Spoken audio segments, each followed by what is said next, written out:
Assalamualaikum warahmatullahi wabarakatuh. Selamat sore, salam sejahtera bagi kita semua. Pada hari ini adalah pertemuan pertama kita dalam mata kuliah statistika dan juga probabilitas. Pada mata kuliah ini kita nantinya akan dipertemukan dalam 16 pertemuan.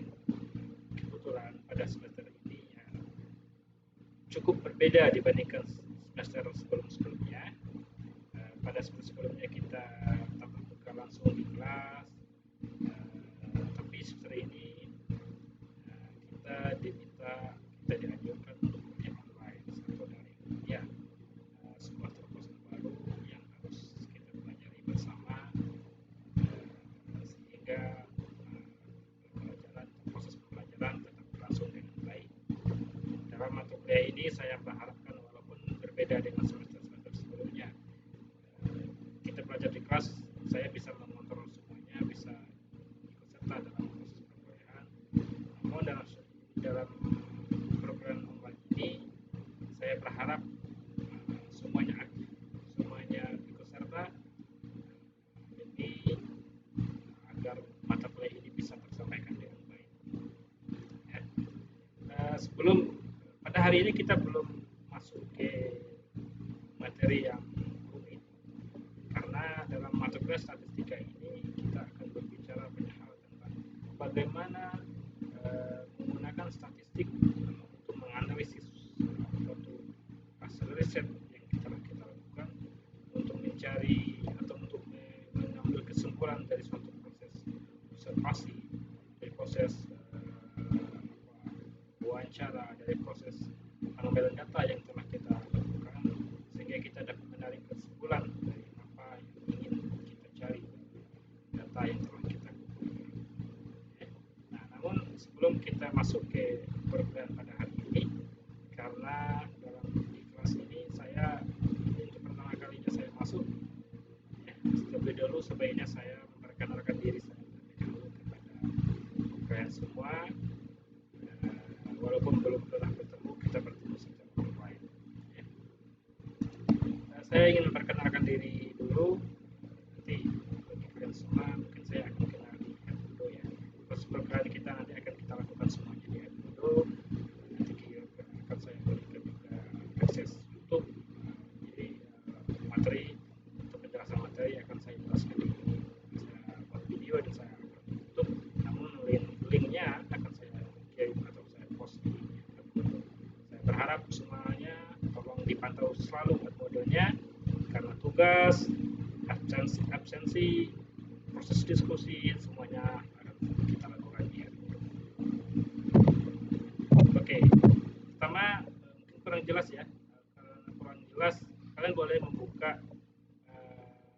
Saya sudah mengirimkan filenya ini di file presentasinya ini di Modo di menu folder. Di situ ada instruksi tugas, ada RPS, dan juga ada materi-materi yang akan saya upload setiap minggu, setiap pertemuan kita.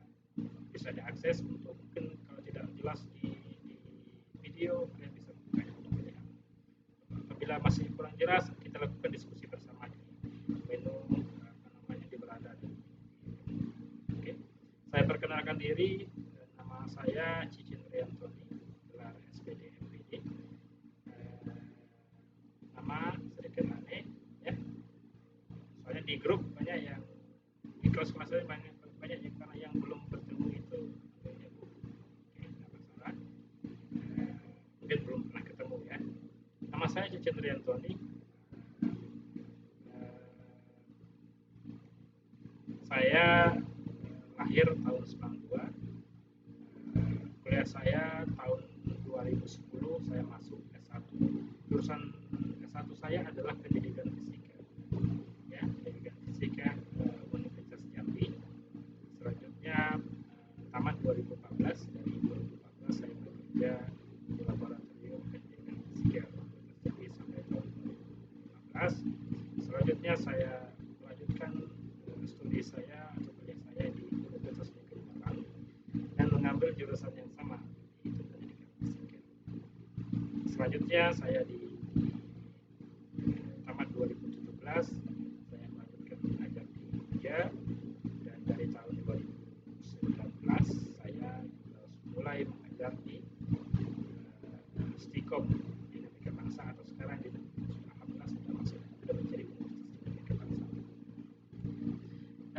walaupun latar belakang pendidikan saya adalah fisika, pendidikan fisika, namun berdasarkan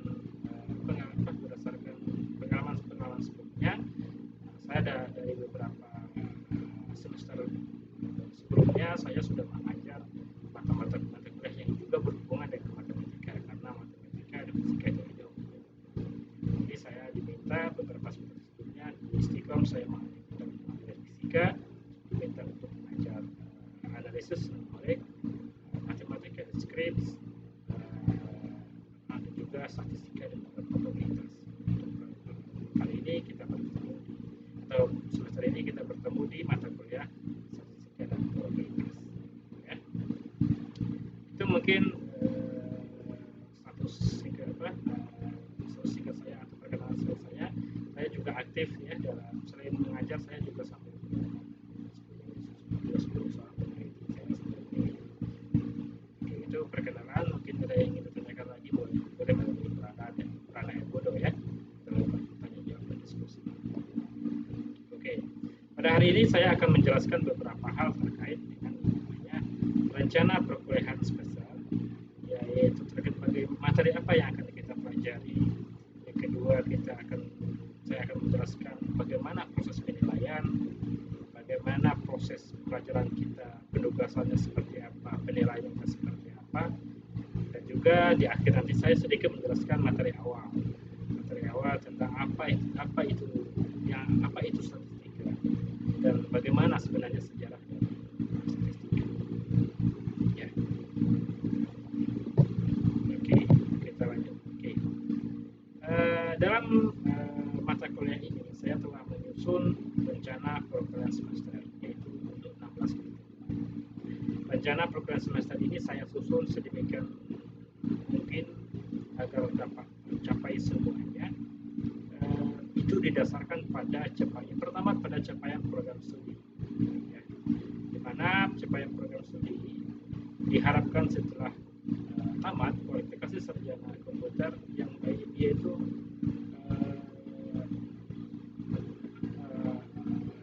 kalian semua diharapkan memiliki kualifikasi sarjana komputer yang mampu mengimplementasikan keahliannya di bidang enterprise information system, informasi sistem manajemen, dan juga informasi sistem teknologi untuk memecahkan permasalahan yang didasari dengan pemikiran ilmiah sesuai dengan kebutuhan industri. Dari capaian program studi itu saya sesuaikan dengan capaian mata kuliah ini. Pada mata kuliah ini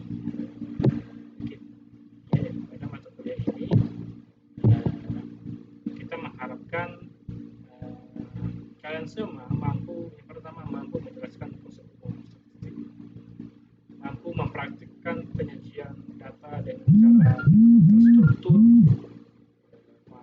mampu menyeleksi, menghitung dan mengolah data yang pada umumnya dari keseluruhan ini kalian bisa menggunakan pemahaman kalian tentang statistik ini dalam pertama melakukan research, yang kedua mengolah data-data yang kalian dapatkan untuk menentukan sesuatu hal, atau juga dapat digunakan dalam menarik satu kesimpulan dari apa itu. Dalam perkuliahan ini saya menggunakan beberapa sumber. Ini sumber utama, namun dari sumber ini saya tidak berpatokan pada 3 sumber ini.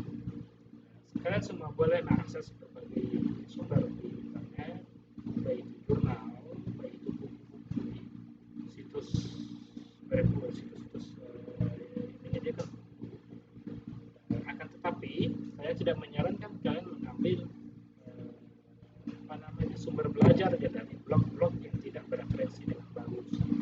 Saya hari ini bertujuan agar tidak terjadi kesalahan konsep kita ketika kita mempelajari beberapa konsep di dalam statistik ini.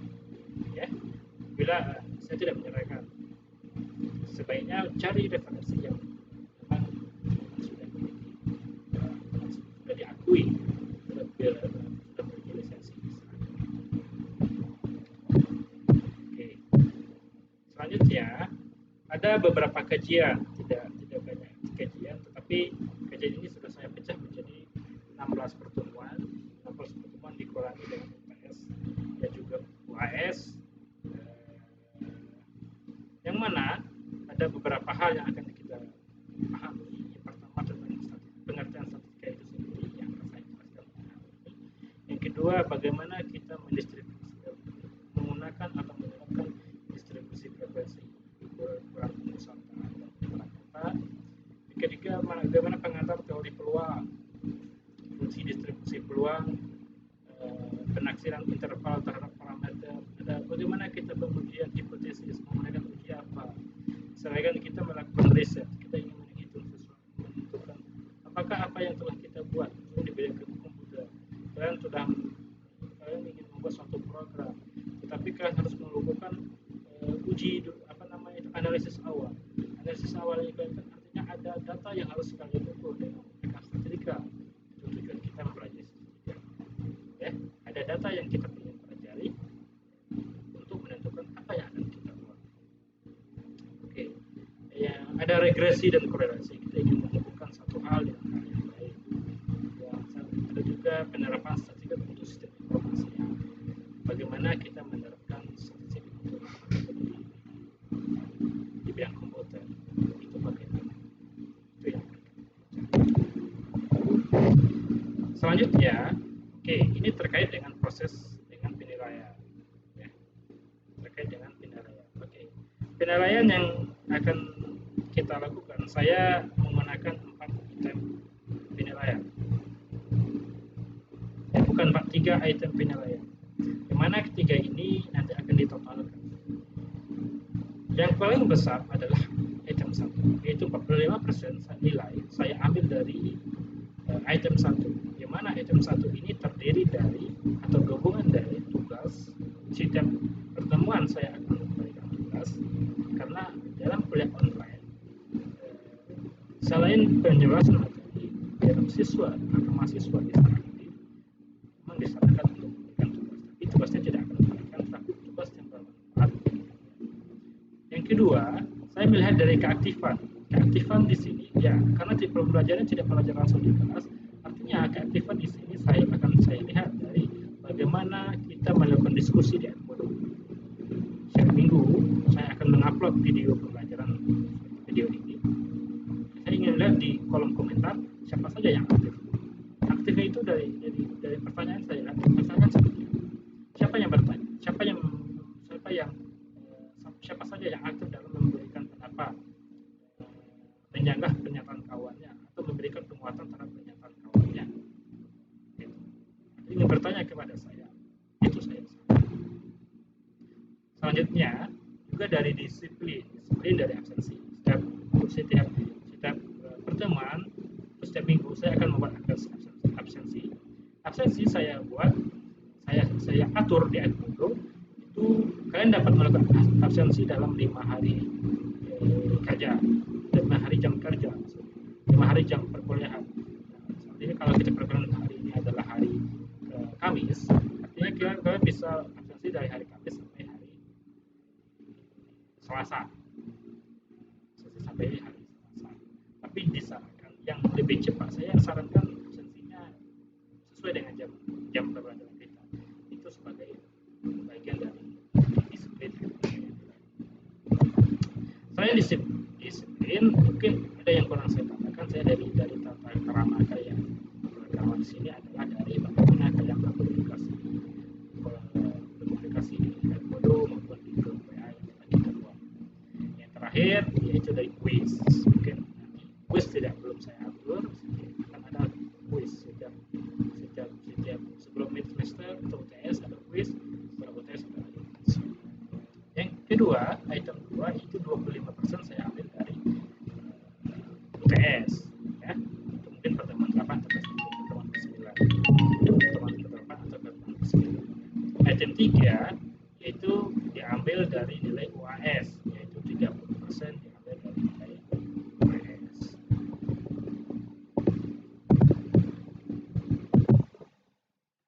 Oke, untuk item 3, saya ulangi, item 3 yaitu 30%-nya saya ambil dari nilai UAS, ya. Jadi nanti totalnya atau nilai yang akan kalian dapatkan, apakah itu A, B, C, D, E, itu adalah gabungan dari item 1, item 2, dan juga item 3. Ya. Jadi tolong diperhatikan, saya akan transparan memberikan nilai karena semuanya melalui Edmodo, maka setiap minggu saya bisa memberikan nilai langsung. Misalkan nilai tugas, dan saya berikan tugas setiap minggu, saya akan upload di Edmodo, itu tugas akan saya nilai di item 1 itu tugas akan saya buat deadline di Edmodo, pengumpulannya batasnya hari apa, jadi juga untuk melihat kedisiplinan kalian. Nanti mungkin akan saya berikan dalam waktu 5 hari, misal 6 hari. Misalkan kita kuliah hari Kamis, jadi batas pengumpulannya hari Selasa. Sehingga hari Rabu saya memiliki kesempatan untuk mengoreksi dari tugas kalian. Hari Kamis kalian sudah bisa melihat hasil dari tugas kalian. Mungkin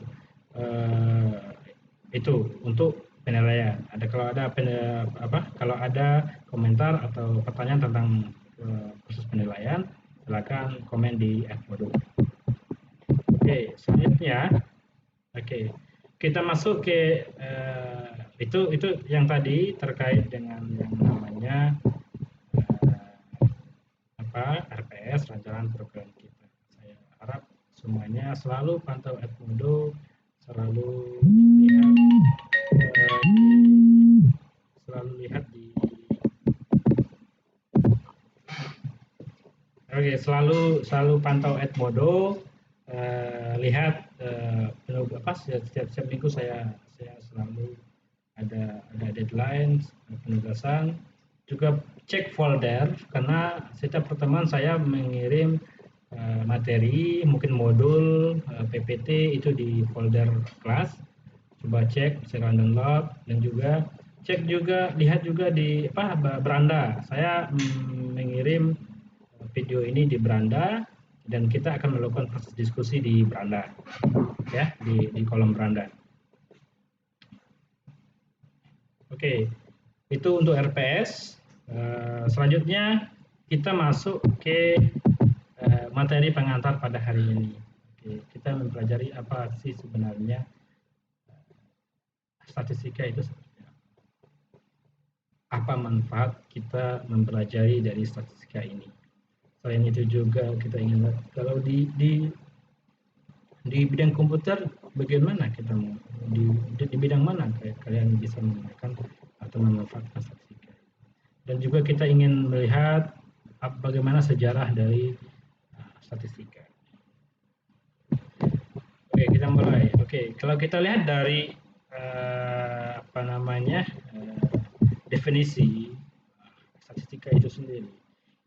Statistik itu merupakan cabang ilmu yang mempelajari tentang bagaimana kita mengumpulkan data.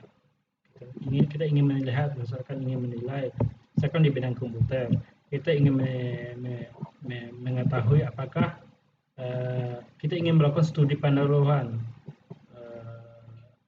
Misalnya ingin membuat suatu alat atau media yang dapat membantu proses pembelajaran bagi mahasiswa.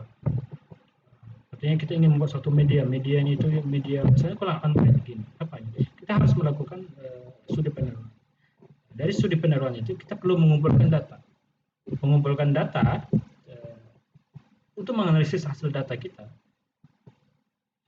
Dari proses pengumpulan data kita akan melakukan analisis. Dari analisis kita perlu pemahaman statistika sehingga kita dapat menarik kesimpulan atau dapat menginterpretasikan data untuk menentukan media apa yang dapat kita gunakan untuk kegiatan lain.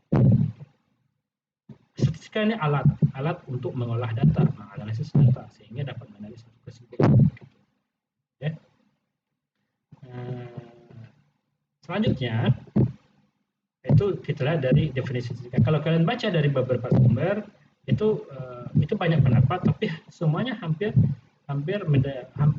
tujuan dari pendapat beberapa sumber itu tujuan bersama, yaitu statistik ini adalah sebagai alat untuk melakukan suatu riset empiris. Misalkan ketika kalian ingin melakukan skripsi nantinya, buat skripsi kan perlu pengalaman statistika. Selanjutnya, statistik ini ada dua jenis, ya. Ada dua jenis atau dua bentuk statistika. Ada yang namanya statistika deskriptif, dan juga ada namanya statistika induktif. Apa itu statistika deskriptif dan apa itu statistika induktif?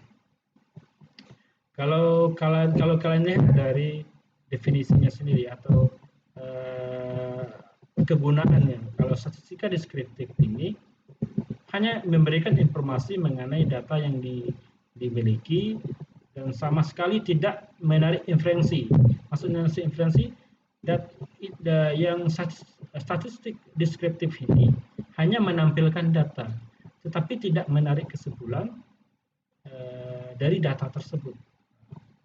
Atau dalam kata lain, lihat dari penggunaannya, statistik deskriptif ini hanya terbatas pada menyajikan data. Data itu bisa dapat disajikan dalam bentuk tabel, diagram, grafik, dan misalkan lainnya. Saya misalkan seperti ini. Misalkan orang ingin melakukan atau melihat pengaruh penerapan pembelajaran menggunakan Edmodo. Seberapa efektif menggunakan Edmodo. Dilakukanlah riset, dilakukan survei. Ada data yang dikumpulkan, disajikan dalam bentuk tabel, diagram, grafik, tetapi tidak diambil kesimpulan dari data. Itu disebut sebagai statistik deskriptif. Selanjutnya, statistika deskriptif ini lebih kepada berapa sumber atau objek yang ingin diambil. Misalkan yang diambil sebagai subjek untuk melihat manfaat daripada pembelajaran daring ini, pembelajaran online ini, diambillah sampelnya adalah mahasiswa Siskom. Artinya seluruh mahasiswa wajib terlibat. Datanya hanya mahasiswa. Berbeda dengan statistik induktif. Statistika induktif ini kita mengambil data, sama dengan statistik deskriptif, kita mengambil data, mengumpulkan data, selanjutnya disajikan dalam bentuk tabel, diagram, grafik, terserah menggunakan apa. Tetapi dalam statistika deskriptif ini, bukan deskriptif, dalam statistika induktif ini ditarik kesimpulan dari data diambil. Misalkan ternyata disebarkan data di mahasiswa Siskom, pelajaran lebih seru dibandingkan pelajaran langsung di kelas. Kita bisa mendapat kesimpulan seperti itu. Selain itu juga, ketika menggunakan statistika induktif ini, kita tidak harus mengambil seluruh mahasiswa sebagai objek penelitian. Kita bisa mengambil sampel, misalnya kelas sistem informasi kita ambil dengan jumlah mahasiswa adalah 10 mahasiswa, teknik informatika 10 mahasiswa. Kita bisa seperti itu. Dari sampel tersebut, tapi ada teknik penggunaan sampel. Dari sampel tersebut bisa kita olah datanya. Bisa kita tarik kesimpulan, bisa kita menyimpulkan bahwa hanya dari sampel kita menyimpulkan bahwa seluruh mahasiswa Siskom itu lebih senang belajar online, misalkan seperti itu. Jadi ada perbedaan deskriptif, perbedaan antara statistik deskriptif dan juga statistik induktif itu lebih pada tujuannya. Selanjutnya,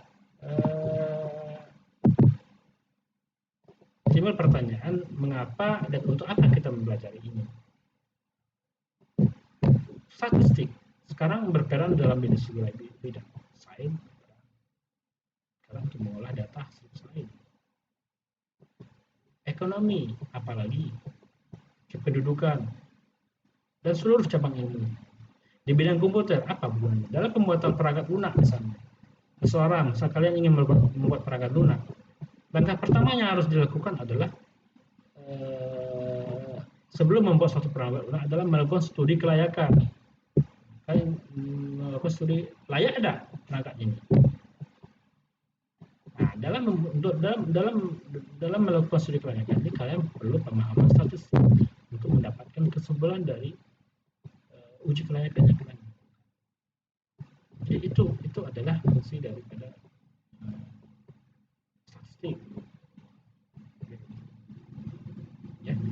Akan banyak hal yang akan kita pelajari ke depannya tentang statistika ini. Ya. Nanti kita rinci dengan bagus. Selain itu juga coba perhatikan juga kalau lihat dari sejarahnya, kalian bisa lihat dari banyak sumber tentang sejarah dari statistika. Statistik ini dari kesimpulan dari semua sejarah ini, sebenarnya pada awalnya statistik ini itu hanyalah alat yang digunakan untuk menganalisis data yang ada di pemerintah. Ya. Namun saking berkembang, saking dari tahun ke tahun, perkembangannya lo sangat besar. Ada muncul teori-teori baru, cara pengujian baru dalam ilmu statistik, sehingga berperan tidak hanya dalam bagi pribadi, tetapi berperan pada semua bidang ilmu, sains, matematika, teknik, komputer, dan semuanya sangat berperan dalam statistika. Jadi perlu pemahaman statistika. Ada yang mengatakan statistik ini adalah cabang dari matematika. Oke, karena ada proses matematika, tidak, bukan salah. Ada juga yang mengatakan bahwa statistik ini adalah ilmu tersendiri. Tapi yang jelas statistik ini berguna bagi segala bidang. Jadi kalian perlu memahami. Ya. Mungkin untuk hari ini saya hanya ingin mengabarkan kepada kalian semua tentang apa yang dipelajari. Kita akan bertemu lagi di pertemuan selanjutnya. Selalu pantau Edmodo, lihat di Edmodo ada tugas, ada absensi, lihat di beranda sebagai bahan atau wadah kita berdiskusi di kuliah. Selalu aktif, saya mohon selalu aktif di beranda untuk melakukan komentar, untuk bertanya. Download materinya di folder, semua sudah tersedia. Proses penilaian pun saya akan transparan sehingga tidak terjadi protes di akhir dari perkuliahan ini. Ya, mungkin itu untuk hari ini. Silakan pantau Edmodo.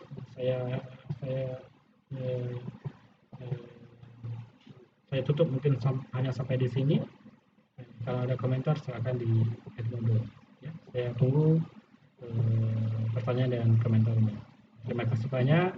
Selamat sore. Saya tutup dengan wabillahi taufiq wal hidayah. Assalamualaikum warahmatullahi wabarakatuh.